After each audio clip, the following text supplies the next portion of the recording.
Hello and welcome everyone to VV Studies. आज हम entrepreneurship development management का last unit start करने वाले हैं।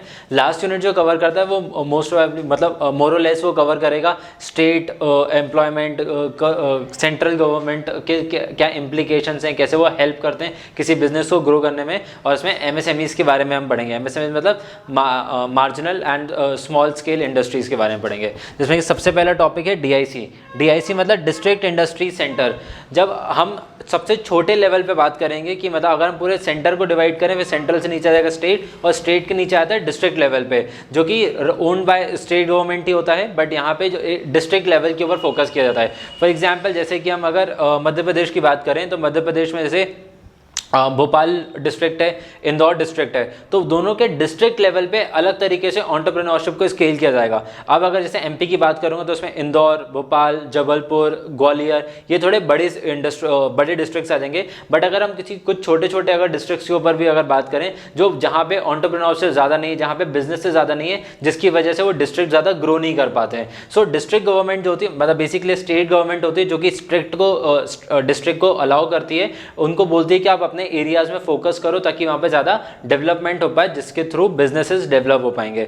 तो जो डीआईसी है वो स्टार्ट हुआ था पहली बार मई 8 1978 में, और बाद में इसमें थोड़े बहुत चेंजेस आए थे। वो चेंजेस आए थे 93-94 में, जिसमें पहले ना डीआईसी सेंट्रल गवर्नमेंट के अंदर आता था, बट 93-94 में उसको स्टेट गवर्नमेंट के अंडर कर दिया गया था, बिकॉज डिस्ट्रिक्ट बहुत छोटे लेवल हो जाता है, सेंटर का बहुत बड़ा काम हो जाता है। सेंट्रल जनरली क्या करता है, पॉलिसीज को बनाता है, उसको एग्जीक्यूट करना बहुत मुश्किल हो जाता है सेंट्रल लेवल पे, इसलिए उसको शिफ्ट करके स्टेट गवर्नमेंट के ऊपर दे दिया था, ताकि स्टेट गवर्नमेंट अपने स्टेट के ऊपर ज्यादा उसके ऊपर फंडिंग खर्च कर पाए, और इसमें सेंट्रल गवर्नमेंट अब कोई फंडिंग भी नहीं करती है।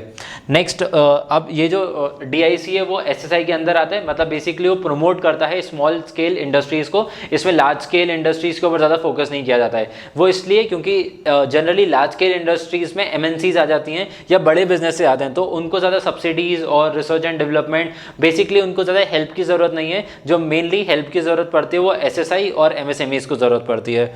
नेक्स्ट, अब इसके फंक्शंस क्या क्या हैं, तो पहला फंक्शन है इंडस्ट्रियल पोटेंशियल सर्वे। मतलब आप अपने एरिया में ऐसी इंडस्ट्रीज को खोजो जिसमें ना आपको पोटेंशियल लग रहा है कि वो आगे जाके अच्छा कर सकते हैं।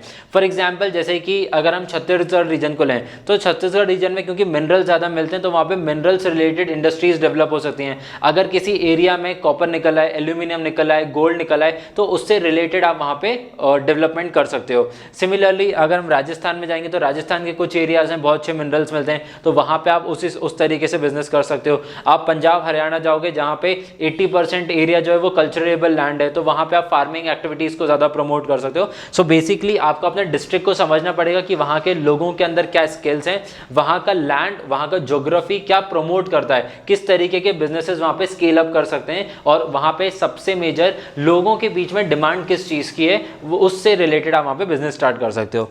Next is action plan. अब इसी सर्वे से रिलेटेड जब कुछ एंटरप्रेन्योर्स वहाँ पे जनरेट करेंगे, बेसिकली आप गवर्नमेंट को बोलोगे कि वो पुश करेंगे इन इंडस्ट्रीज को। उसके बाद जब प्राइवेट प्लेयर्स इसमें बिजनेस करना स्टार्ट करेंगे, तो उनके लिए एक्शन प्लान बनाना, बेसिकली बिजनेस प्लान बनाने में हेल्प करेंगे।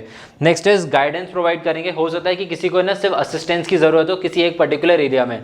जनरल गाइडेंस मतलब कि मैं अपने, जैसे अगर फार्मिंग रिलेटेड एक्टिविटीज हैं, तो फार्मर्स बहुत ज़्यादा एजुकेटेड नहीं होते, ज़्यादा स्किल लेबर्स नहीं होते, तो उनके पास जाके उनको गाइड करना, उनको समझाना कि आप किस तरीके के सीड्स यूज़ करो, कौन से वेदर में कौन सी क्रॉप आप ग्रो कर सकते हो, अपने लैंड को बेटर यूज में कैसे लेकर आ सकते हो, तो उन सब के गाइडेंस देना। एंड नेक्स्ट, बिजनेस में असिस्टेंस देना। जैसे बिजनेस में आप मार्केटिंग में असिस्टेंस दे सकते हो, फाइनेंस के बारे में बता सकते हो कि आपको कौन से फाइनेंशियल इंस्टीट्यूशन है जहां से आपको पैसा मिल सकता है, आपको कहां से पैसा लेना चाहिए, कौन कितने इंटरेस्ट रेट पे आपको पैसा देगा, और इन्वेस्टर से कैसा पैसा ले सकते हो, इन सब का असिस्टेंस मिल जाएगा। एंड लास्टली प्रोडक्ट डेवलपमेंट, जिसमें आपका अगर आपने कोई मैन्युफैक्चरिंग यूनिट सेटअप करके रखा है, तो उसका रॉ मटेरियल प्रोक्योरमेंट, ट्रांसपोर्टेशन और इम्पोर्ट एक्सपोर्ट ड्यूटीज, इन सब में आपको गवर्नमेंट, बेसिकली डीआईसी आपको हेल्प करेगा उस चीज में। अब अगर हम प्रोग्रेस देखें कि डीआईसी ने 93 से कैसे प्रोग्रेस किया है आज तक, तो सबसे पहले उन्होंने कितनी न्यू यूनिट्स एस्टैब्लिश करी हैं, तो उसके अगर हम दो कैटेगरीज करें, एक आर्टिसनल कैटेगरी जो कि एमएसएमई के अंदर आ जाती है, और दूसरी SSI that is small scale industries. तो 3,16,169 आर्टिसंस को इन्होंने प्रोक्योर किया है, बेसिकली एम्प्लॉय किया एक तरीके से, यहाँ पे उनका बिजनेस सेटअप किया है, और 1,06,211 even small scale industries develop करी हैं। Next, credit provided by financial institution, total जो अभी तक पैसा दिया है DIC के under that is 89,000 crore, this is rough figures. अगर हम रिसेंट डेटा देखें 23 तक तो ये क्रॉस कर चुका है approximately 1.5 lakh crore. And next is additional employment generated, जो DIC के अंडर जो एम्प्लॉयमेंट जनरेट हुआ है, बिकॉज अगर हम टोटल देखें तो approximately more than 4 lakh industries develop हुई हैं, जिसके अंदर 13,33,024 लोगों को एम्प्लॉयमेंट मिली है। तो अगर आप सोचोगे कि 13 लाख नंबर हम सिर्फ एम्प्लॉयमेंट के जनरेशन से देखें, so it is a very big number, although India के हिसाब से बहुत कम है, बट हम अगर डिस्ट्रिक्ट लेवल पे बात करें, और इन डिस्ट्रिक्ट लेवल में मेट्रोपॉलिटन सिटीज़ की बिल्कुल बात नहीं होती है, जो स्मॉल डिस्ट्रिक्ट्स होते हैं उनके ऊपर फोकस किया जाता है। Next, coming on to the institutions support to entrepreneurs, कौन से स्केल पे इंस्टीट्यूट अलग अलग सपोर्ट करते हैं। तो सबसे पहले आता है सेंट्रल इंस्टीट्यूशंस। सेंट्रल इंस्टीट्यूशन मतलब कि जो डायरेक्टली इंडियन गवर्नमेंट के अंदर आएगा, और इसमें ना ज़्यादातर फाइनेंशियल सर्विसेज दी जाती हैं। छोटे लेवल पे यहाँ पे फोकस नहीं किया जाता है। बेसिकली जैसे हमने DIC का लेवल देखा था कि वो आपको असिस्टेंस भी प्रोवाइड करेंगे, central government generally assistance provide नहीं करता है, उनका ज़्यादा फोकस होता है कि वो रिसर्च करें और उस रिसर्च के बेसिस पे वो फाइनेंसेस अप्लाई करें। नेक्स्ट है स्टेट लेवल गवर्नमेंट या फिर स्टेट लेवल ऑर्गेनाइजेशंस, जो कि आपको एंड टू एंड हेल्प करते हैं। आपको पहले आपको रिसर्च करने में भी हेल्प करेंगे, उसके बाद फिर आपको टेक्निकल असिस्टेंस भी प्रोवाइड करेंगे, और उसके बाद जो इंडस्ट्रीज़ हैं, मतलब उस पर्टिकुलर स्टेट में किस तरीके की इंडस्ट्रीज़ ग्रो हो सकती हैं। जैसे कि हम राजस्थान में देखते हैं कि राजस्थान में अलग तरीके के एम्प्लॉयमेंट आपको देखा जाएगा।